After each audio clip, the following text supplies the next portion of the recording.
folks at Pro Farmer had a difficult job this year for their annual Midwest Crop Tour. About 100 field scouts gauged corn and soybean crops from Ohio to Nebraska. Pro Farmer says trying to peg a final number with such an immature crop is tough, especially considering the variability and the amount of acres in prevented planting. Looking at just the crop tour states, the Farm Survey Agency says Minnesota has 875,000 unplanted corn and soybean acres. Iowa has 720,000, Illinois comes in with 353,000, and South Dakota 171,000. Probably the best way to understand those numbers and to see the actual impact on fields is from the air. Tyne Morgan took to the skies over Iowa. We don't really know the damage that we have out here. Yellow corn, bare dirt in the middle of green fields, and a clear definition of where tile line is and where it isn't.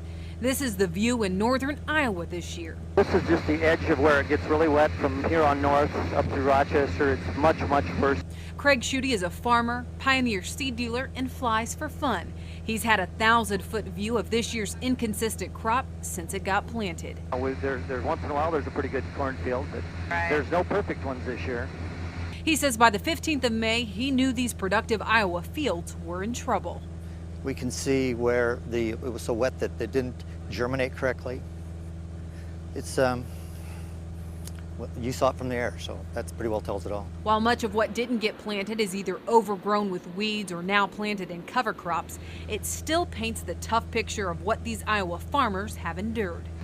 Yeah, when we were out about 3 weeks ago, we were surveying, and we estimated that about 20% was either prevent plant or it wasn't growing between the tile lines.